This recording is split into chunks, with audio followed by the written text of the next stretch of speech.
बीरबल की बुद्धिमानी, हाजिर जवाबी और सूझबूझ ने ही उन्हें बादशाह अकबर का प्रिय बना दिया था।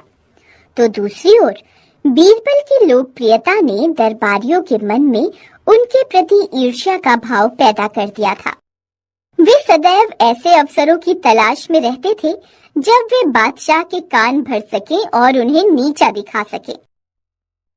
एक रोज बीरबल दरबार में नहीं आए। बीरबल की अनुपस्थिति में बादशाह के कान भरने का अवसर दरबारियों को मिल गया। सभी ने एक स्वर में कहा, हमारी समझ में आज तक यह नहीं आया है जहांपना कि हम लोगों में क्या कमी है। बीरबल को इतना महत्व क्यों दिया जाता है, जबकि यहाँ उससे कहीं अधिक पढ़े लिखे लोग हैं। बादशाह अकबर मौन रहे। वे चुपचाप सुनते रहे।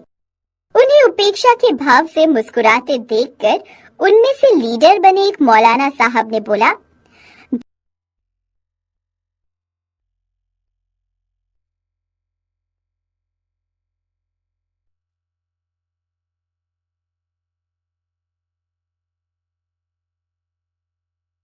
मान करते हुए कहा, हम सभी इस फर्क को जानने की इच्छा रखते हैं जहांपना।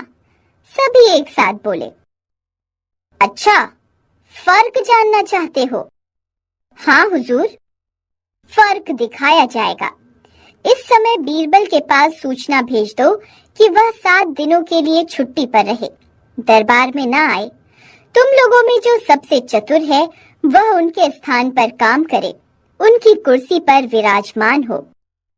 इस 1 सप्ताह में हम फर्क का एहसास करा देंगे। सभी दरबारियों की खुशी का ठिकाना न रहा। आपस में सलाह कर उन्होंने अपने में सबसे चतुर, विद्वान तथा पढ़े लिखे मौलाना को बीरबल के स्थान पर नियुक्त कर दिया। बीरबल को 1 सप्ताह के लिए छुट्टी दे दी गई। बादशाह इम्तिहान लेने का उचित अवसर और विषय तलाश करते रहे। दिन व्यतीत होते गए। 1 सप्ताह खत्म होने को आ गया। 6ठा दिन था। बादशाह ने दरबारियों को एकत्र कर उनके द्वारा चुने गए उस चतुर मौलाना से कहा, हमारे महल के पिछले हिस्से में कुतिया के बच्चों की सी आवाजें आती रहती हैं। देख कर आओ माजरा क्या है। बहुत अच्छा हुजूर, कहकर मौलाना साहब चले गए। थोड़ी देर बाद लौटे।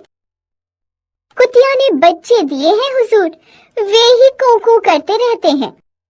कितने बच्चे हैं? बादशाह ने पूछा। हुजूर, मैंने तो नहीं गिने। जाओ गिन कर आओ। मौलाना आज्ञा पाकर दोबारा गए और थोड़ी देर बाद लौट आए। आते ही बोले, जहांपना 5 बच्चे दिए हैं कुतिया ने, मैं स्वयं गिन कर आया हूँ। गिन आए? जी हाँ।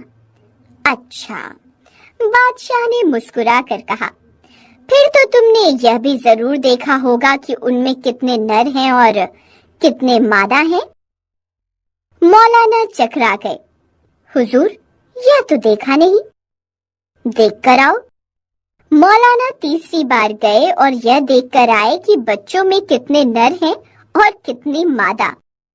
हुजूर, 2 नर हैं और 3 मादा। अच्छा, जो नर हैं उनके रंग कैसे कैसे हैं? जी, मैंने दोनों नर बच्चों के रंग पूछे हैं। जी, जहां तक याद है उनमें से एक तो काला है, एक शायद भूरा। जरा मैं एक बार देख आता हूँ। और मौलाना साहब चौथी बार गए। आकर बताया कि एक नर काला सफेद है और दूसरा बादामी। मादाओं में से 2 काली और 1 बादामी है। बैठ जाइए, बादशाह ने कहा। मौलाना बैठ गए। अब बीरबल को यहाँ बुलवाया जाए। बीरबल आ गए। बीरबल ने आते ही कहा, हुजूर, अभी तो 1 दिन और बाकी है, मैं परसों अपने आप ही आ जाता।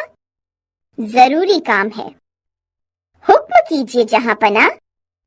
हमारे महल के पिछले भाग में अजीब सी आवाजें आती हैं, जैसे कभी कुतिया के भौंकने की, कभी कुतिया के बच्चों की कूकू तो कभी गुर्राने की। देख कर आओ माजरा क्या है, जरा जल्दी लौटना। अच्छा जहांपना। बीरबल चले गए। बीरबल जब लौटे तो बादशाह ने प्रश्न किया, क्या माजरा है? कुतिया ने बच्चे दिए हैं, 5 बच्चे हैं। वे सब कूकू करते हैं। कुतिया गुर्राती या भौंकती रही होगी रात को। कोई बात नहीं है वहां। उनमें से नर मादा कितने हैं? बादशाह ने पूछा। 2 नर, 3 मादा। रंग किस प्रकार का है? एक नर काला सफेद, दूसरा बादामी। मादा 2 काली और 1 बादामी है। बीरबल का उत्तर सुनकर बादशाह प्रसन्न हो गए।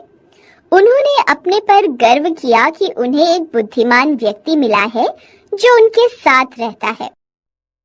अब तुम लोग समझ गए होंगे कि तुम में और बीरबल में क्या फर्क है, क्यों मौलाना?